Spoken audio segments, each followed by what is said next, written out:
Your money's future is about to get a whole lot clearer. This video is your golden ticket to understanding one of the most powerful forces in the economy, the interest rate. Get ready to unlock secrets that banks and central bankers use every day to shape our financial world. Imagine the central bank as the big boss of money in a country. Just like you might set a price for something you sell, the central bank sets a very special price for money. This price is called the policy rate, or more commonly, the interest rate. This interest rate is super important because it affects almost all other interest rates in the economy. Let's start our journey in the past, understanding how this all began and why it matters so much today. Think of it like this: money is like a product, and the interest rate is its price. When the price of something changes, it affects how much people want to buy or sell it, right? The same goes for money. Historically, central banks were created to help manage the economy and keep it stable. One of their biggest tools for doing this is the interest rate. They didn't just wake up one day and decide to set interest rates. This concept evolved over time as economies grew and became more complex. In the beginning, banking was much simpler. Loans were made based on direct relationships and trust. But as societies developed, the need for a more organized and standardized system for lending and borrowing became clear. Central banks emerged to provide this structure and stability. Now let's fast forward to how the central bank sets this important interest rate. The central bank doesn't just pull a number out of a hat. They have meetings, often called monetary policy meetings, where they look at a lot of information about the economy. They check things like how many people have jobs, employment, how much prices are going up, inflation, and how fast the economy is growing. Their main goal is usually to keep prices stable and the economy healthy. This means not too much inflation and not too many people out of work. Based on all this information, they decide whether to raise, lower, or keep the interest rate the same. Think of it like a doctor, checking a patient's health and deciding if they need more medicine, less medicine, or the same dose. So what happens when the central bank decides to change the interest rate? Let's break it down. When the central bank raises the interest rate, it makes borrowing money more expensive. Imagine you want to buy a new car or a house. If the interest rate goes up, your monthly payments will be higher. This makes people think twice before borrowing and spending a lot of money. When people borrow and spend less, there's less money flowing around in the economy. This can help to slow down inflation, which is when prices for goods and services go up too quickly. It's like putting the brakes on a car that's going too fast. On the other hand, when the central bank lowers the interest rate, it makes borrowing money cheaper. Now those car loans and house mortgages become more affordable. This encourages people and businesses to borrow and spend more. When people and businesses spend more, it boosts economic activity. Businesses might hire more people, produce more goods, and invest in new projects. This can help to speed up an economy that is growing too slowly or is in a recession. It's like pressing the accelerator pedal to make the car go faster. But the impact of interest rates goes beyond just loans. It also affects savings. When interest rates are higher, banks offer better returns on savings accounts. This encourages people to save more money because they can earn more interest. Conversely, when interest rates are lower, the returns on savings accounts are not as good. This might encourage people to spend their money instead of saving it, or to look for other ways to invest their money, where they might get a better return. Another important effect is on investments. Businesses often need to borrow money to invest in new equipment, build new factories, or expand their operations. If interest rates are low, borrowing is cheaper, making it more attractive for businesses to invest. This investment can lead to economic growth and more jobs.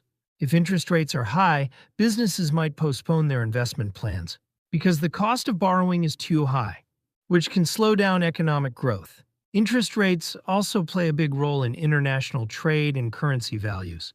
When a country's interest rates are high, foreign investors might find it more attractive to save their money in that country's banks because they can earn more interest. This increased demand for the country's currency can make its value go up compared to other currencies. A stronger currency can make imports cheaper, but exports more expensive, affecting the balance of trade. When interest rates are low, the opposite happens. Foreign investors might be less interested in saving in that country, potentially leading to a weaker currency. This can make exports cheaper and imports more expensive. So you can see that the interest rate is not just a number. It's a powerful tool that central banks use to steer the entire economy. It influences how much we pay for loans, how much we earn on our savings, how businesses invest, and even the value of our currency on the world stage. Understanding the interest rate helps you understand the news, make better financial decisions, and even predict economic trends. It's truly a cornerstone of modern macroeconomics. Congratulations, you've just unlocked a major secret to understanding the global economy. Keep exploring, keep learning, and keep asking questions. Your financial future will thank you for it. Here are 50 important English words from this video with their Korean explanations. Macroeconomics, 거시경제학 국가 전체의 경제 현상계 인플레이션, 실업률, 경제 성장을 연구하는 학문 분야입니다. 인터레스트 레이트, 기준금리 이자율, 돈을 빌리거나 빌려줄 때 지불하거나 받는 비용을 나타내는 비율입니다. 센트럴뱅크, 중앙은행, 한 국가의 통화 시스템을 관리하고 통화 정책을 감독하는 기관입니다. 한국은행, 미국 연방준비제도, 에코노미, 경제, 한 국가나 지역에서 재화와 서비스가 생산, 분배, 소비되는 방식입니다. 폴리시 레이트, 정책금리, 중앙은행이 통화 정책 목표를 달성하기 위해 설정하는 주요 이자율입니다. 기준금리와 같은 의미로 쓰일 때가 많습니다. 인플레이션, 재화와 서비스 가격이 전반적으로 상승하고 결과적으로 화폐의 구매력이 하락하는 현상입니다. employment, 고용, 사람들이 일자리를 가지고 돈을 버는 상태 또는 그 수준입니다. stable, 안정적인, 크게 변동하지 않고 균형을 유지하는 상태입니다. borrowing, 대출 차입, 돈이나 물건을 빌리는 행위입니다. lending, 대부되어 돈이나 물건을 빌려주는 행위입니다. loan, 대출 빌려준 돈으로 보통 이자가 붙습니다. mortgages, 주택담보대출, 주택 구입을 위해 빌린 돈으로 주택을 담보로 합니다. spending, 지출, 돈을 사용하여 재화나 서비스를 구매하는 행위입니다. savings, 저축, 돈을 사용하지 않고 미래를 위해 보관하는 행위 또는 그 금액입니다. investment, 투자, 미래의 수익을 얻기 위해 돈을 사용하는 행위입니다. economic growth, 경제 성장, 한 국가의 재화와 서비스, 생산량이 시간의 흐름에 따라 증가하는 현상입니다. 리세션, 경기 침체, 경제 활동이 전반적으로 감소하고 보통 실업률이 증가하는 시기입니다.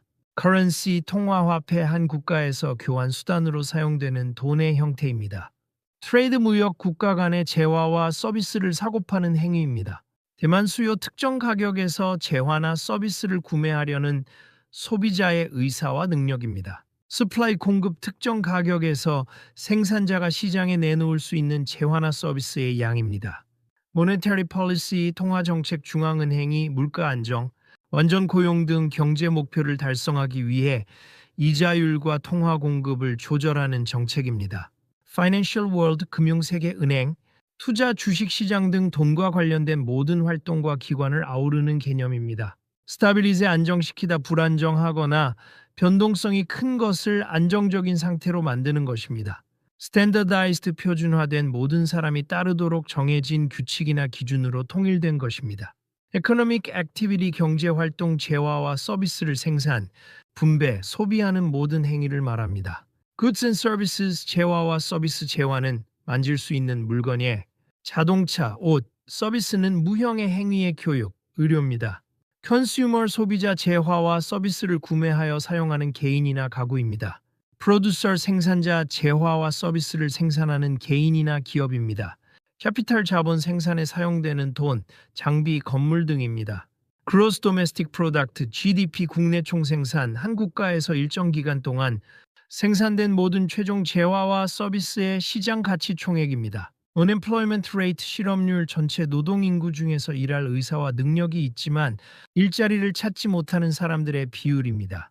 fiscal policy, 재정정책, 정부가 지출과 세금을 조절하여 경제에 영향을 미치는 정책입니다. exchange rate, 환율, 한 국가의 통화가 다른 국가의 통화와 교환되는 비율입니다. balance of trade, 무역 수지, 한 국가의 수출액과 수입액의 차이입니다. deflation, 재화와 서비스 가격이 전반적으로 하락하고 화폐의 구매력이 상승하는 현상입니다. liquidity, 유동성, 자산이 손실 없이 현금으로 얼마나 쉽게 전환될 수 있는지를 나타내는 정도입니다. 본, 채권, 정부나 기업이 돈을 빌리기 위해 발행하는 증서로 이자를 지급하고 만기시 원금을 상환합니다. 스톡스 주식 기업의 소유권을 나타내는 증권입니다. 마켓 시장 재화와 서비스가 사고 팔리는 장소나 시스템입니다. 서플라이 체인 공급망 제품이 생산자로부터 소비자에게 전달되는 모든 단계의 과정입니다.